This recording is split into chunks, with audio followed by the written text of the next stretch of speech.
प्रेम से बोलिए सियावर रामचंद्र की जय। हनुमान की जय। बोल स्वामी तुलसीदास जी की जय। सनातन धर्म की जय।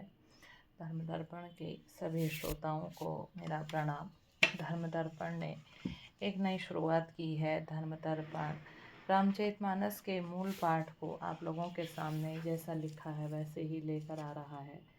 तो कलयुग में इसका फल प्रभु तुलसीदास जी ने वैसा ही बताया है जैसा पढ़ने का बताया। तो चलिए शुरू करते हैं आज का पाठ। अब प्रभु संग जाऊं गुरु पाहि, तुम्ह कह नाथ निहोरा नाही। देखे कृपा निधि मुनि चतुराई, लिए संग वे से दो भाई। अब मैं भी प्रभु आपके साथ गुरु जी के पास चलता हूँ। इसमें हे नाथ आप पर मेरा कोई एहसान नहीं है। मुनि की चतुरता देखकर कृपा के भंडार से राम जी ने उनको साथ ले लिया और दोनों भाई हंसने लगे। कहत कहत निज भगति अनूपा, मुनि आश्रम पहुँचे सुर भूपा। तुरत सुती छन गुरु पहि गयऊँ, करी दंडवत कहत अस भयऊँ। रास्ते में अपनी अनुपम भक्ति का वर्णन करते हुए देवताओं के राजेश्वर श्री राम जी अगस्त्य मुनि के आश्रम पहुँचे। सुतीक्षण तुरंत ही गुरु अगस्त्य जी के पास गए और दंडवत करके ऐसा कहने लगे। नाथस कौशलाधीश कुमारा, आए मिलन जगत आधारा। राम अनुज समेत बैदहि, निसि दिनु देव जपत हूँ जेहि। हे नाथ अयोध्या के राजा दशरथ जी के कुमार जगदाधार श्री रामचंद्र जी के छोटे भाई लक्ष्मण जी सीता जी सहित आपसे मिलने आए हैं, जिनका हे देव आप रात दिन जप करते रहते हैं। सुनत अगस्त्य तुरंत उठि धाये, हरि बिलो की लोचन जल छाए। मुनिपद कमल परे दो भाई, ऋषि अति प्रीति फिर लिए उरलाई। यह सुनते ही अगस्त्य जी तुरंत ही उठ दौड़े। भगवान को देखते ही उनके नेत्रों में आनंद और प्रेम के आंसुओं का जल भराया। दोनों भाई मुनि के चरण कमलों में गिर पड़े। ऋषि ने उठाकर बड़े प्रेम से उन्हें हृदय से लगा लिया। सादर कुशल पूछी मुनि ज्ञानी, आसन बर बैठारे आनी। पुनि करी बहु प्रकार प्रभु पूजा, मोहि सम भाग्यवंत नहीं दूजा। ज्ञानी मुनि ने आदर पूर्वक कुशल पूछकर उनको लाकर श्रेष्ठ आसन पर बिठाया। फिर बहुत प्रकार से प्रभु की पूजा करके कहा, मेरे समान भाग्यवान आज दूसरा कोई नहीं है। जह लागी रे अपर मुनि वृंदा, हर से सब बिलो की सुख कंदा। वहाँ जहाँ तक जितने भी अन्य मुनिगण थे सभी आनंद कंद श्री राम जी के दर्शन करके हर्षित हो गए। मुनि समूह में बैठे सन्मुख सबकी ओर, सरंदु इंदु तव चितवत मानहु निकर चकोर। मुनियों के समूह में श्री रामचंद्र जी सबकी ओर सम्मुख होकर बैठे हैं, अर्थात प्रत्येक मुनि को श्री राम जी अपने ही सामने मुख करके बैठे दिखाई देते हैं और सब मुनि टकटकी लगाए उनकी मुख को देख रहे हैं।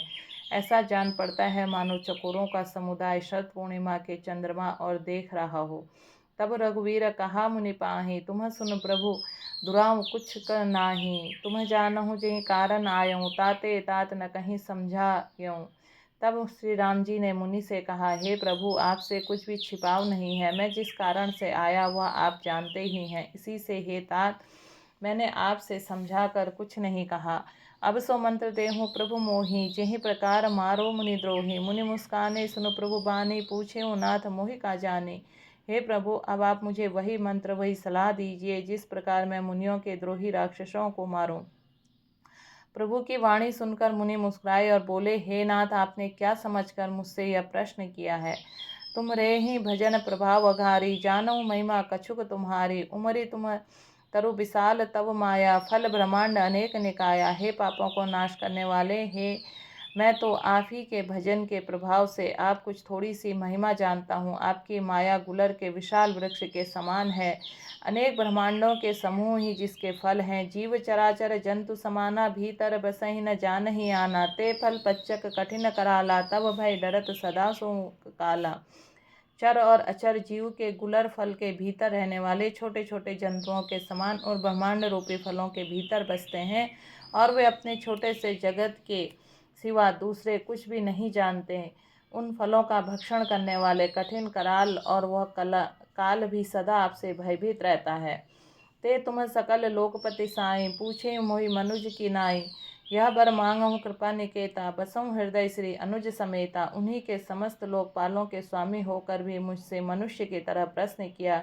हे कृपा के धाम, मैं तो यह वर मांगता हूँ कि आप श्री सीता जी और छोटे भाई लक्ष्मण जी सहित मेरे हृदय में सदा निवास कीजिए। अविरल भगति विगति विरति सत्संगा, चरण सरोरोह प्रीति अभंगा, यद्यपि ब्रह्म अखंड अनंता, अनुभव गम्य भजहि जहि संता। मुझे प्रगाढ़ भक्ति, वैराग्य, सत्संग और अपने चरण कमलों में अटूट प्रेम प्राप्त है। यद्यपि आप अखंड और अनंत ब्रह्मा है, जो अनुभव से जानने में आते हैं और जिनका संत जन भजन करते हैं। अस तव रूप बखानो, जानो फिर सगुन ब्रह्मा रति मानो। संत दासन देव बड़ाई, ताते मुहि पूछी रघुराई। यद्यपि मैं आपके ऐसे रूप को जानता हूँ, उसका वर्णन भी करता हूँ और लौट लौट कर मैं सगुण ब्रह्मा आपके सुंदर स्वरूप में प्रेम मानता हूँ। आप सेवकों को सदा ही बड़ाई दिया करते हैं। इसी से ही रघुनाथ जी आपने मुझसे पूछा है प्रभु परम मनोहर ठाऊं, पावन पंचवटी तेहि नाऊं। दंडक मन पुनीत प्रभु करहूँ, उग्र साप मुनिवर हर करहूँ। हे प्रभु, एक परम मनोहर और पवित्र स्थान है, उसका नाम पंचवटी है। हे प्रभु, आप दंडक वन को, जहाँ पंचवटी है, पवित्र कीजिए और श्रेष्ठ गौतम जी के कठोर श्राप को हर लीजिए। बास करहूँ त रघुकुल राया, कीजिए सकल मुनि मरदाया। चले राम मुनि आयुष पाई, तुरत ही पंचवटी नियराई। हे रघुकुल के स्वामी, आप सब मुनियों को दया करके वहीं निवास कीजिए। मुनि की आज्ञा पाकर श्री राम जी वहां चले और शीघ्र ही पंचवटी के निकट पहुँचे। गीधराज से भेंट भई, बहुविधि प्रीत बढ़ाई। गोदावरी निकट प्रभु रहे, परन ग्रह छाई। वहाँ गृधराज जटायु से भेंट हुई, उसके साथ बहुत प्रेम प्रकार से बढ़ाकर प्रभु श्री रामचंद्र जी ने गोदावरी जी के समीप पर्णकुटी छाकर रहने लगे।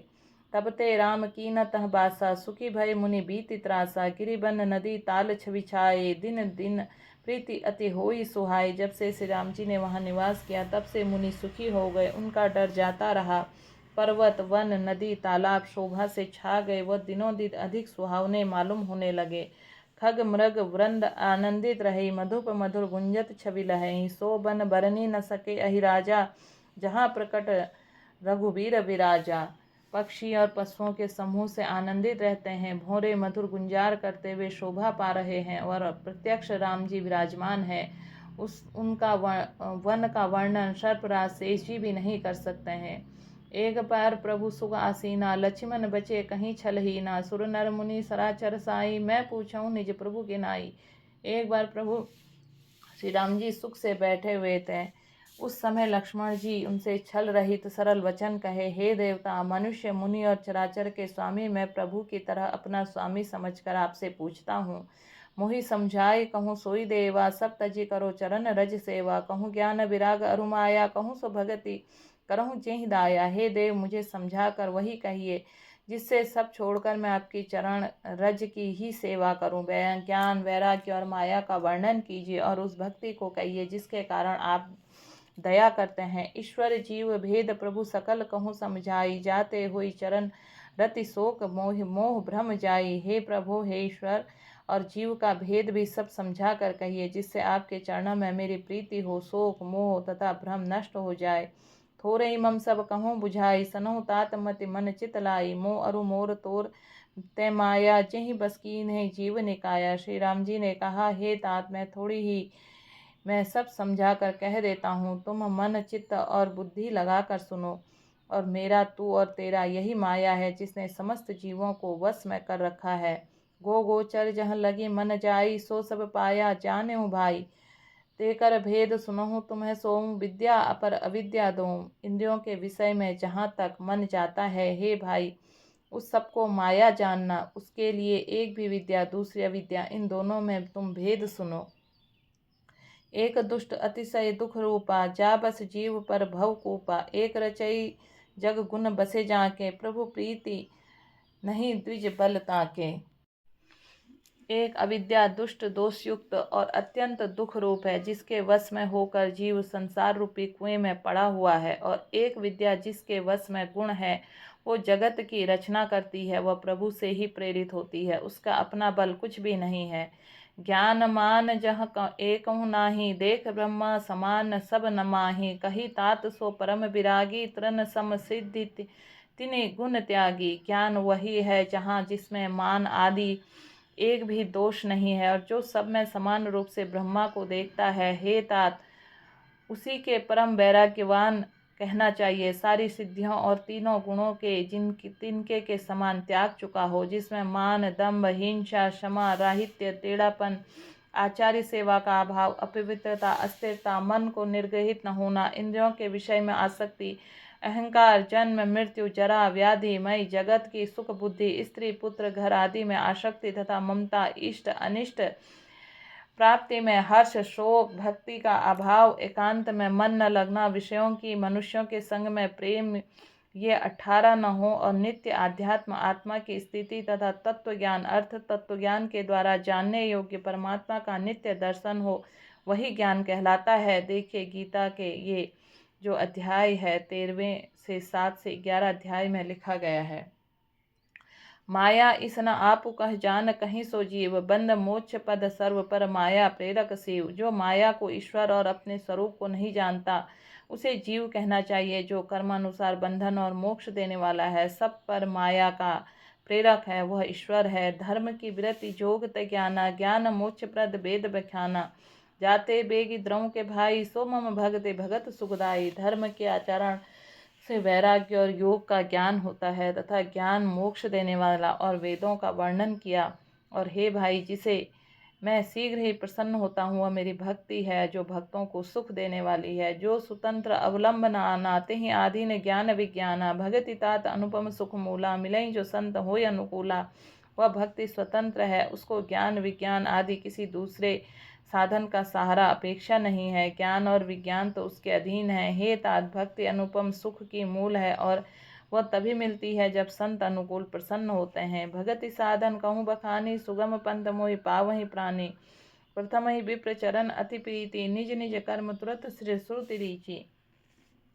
अब मैं भक्ति साधन को विस्तार से कहता हूँ। यह सुगम मार्ग है, जिससे जीव मुझे सहज ही पा जाते हैं। पहले तो ब्राह्मणों के चरणों में अत्यंत प्रीति हो, और वेद रीति के अनुसार अपने वर्ण आश्रम को कर्मों में लगा रहते हैं। अहि कर कुल फल पुनि विषय विरागा, तब मम धर्म उपज अनुरागा। श्रवणादिक नव भक्ति दृढ़ाहि, मम लीला रति अति मन माहि। इसका फल यह है कि विषयों के वैराग्य होगा, तब वैराग्य होने पर मेरे धर्म भागवत धर्म में प्रेम उत्पन्न होगा। तब श्रवण 9 प्रकार की भक्तियाँ दृढ़ होंगी, और मन मेरी लीलाओं के प्रति अत्यंत प्रेम होगा।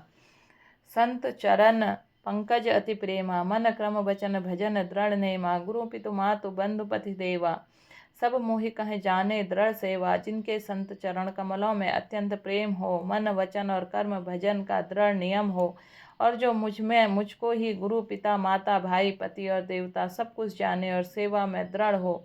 मम गुण गावत पुलक शरीरा, गदगद गिरा नयन बह नीरा। काम आदि मन दम्भ न जाके, तात निरंतर बसते ताके। मेरा गुण गाते समय जिसका शरीर पुलकित हो जाए, वाणी गदगद हो जाए, और नेत्रों से प्रेमाश्रुओं का जल बहने लगे, और काम मद और दम्भ आदि जिसमें न हो, हे भाई, मैं सदा उसके वश में रहता हूँ। वचन कर्म मन मोरी गति, भजनु करहि निकाम। तिन्ह हृदय कमल महु करहु सदा विश्राम। जिनको कर्म वचन और मन के मेरी ही गति है, और जो निष्काम भाव से मेरा भजन करते हैं, उनके हृदय कमल में मैं सदा विश्राम किया करता हूँ। भगति जोग सुनि अति सुख पावा, लक्ष्मण प्रभु चरण ही सिरु नावा। यही विधि गए कछुक दिन बीते, कहत विराग ज्ञान गुण नीति। इस भक्ति योग को सुनकर लक्ष्मण जी अत्यंत सुख पाया, और उन्होंने प्रभु श्री रामचंद्र जी के चरणों में सिर नवाया। इस प्रकार वैराग्य ज्ञान गुण और नीति कहते हुए कुछ दिन बीत गए। सूर्पनखा रावण की बहन, दुष्ट हृदय दारुण जस अहिनि। पंचवटी सो गई एक बारा, देखी विकल भई जुगल कुमारा। सूर्पनखा नामक रावण की एक बहन थी, जो नागिन के समान भयानक और दुष्ट हृदय की थी। वह एक बार पंचवटी में गई और दोनों राजकुमारों को देखकर विकल काम से पीड़ित हो गई। प्रेम से बोलिए सियावर रामचंद्र की जय, पवन पुत्र हनुमान की जय।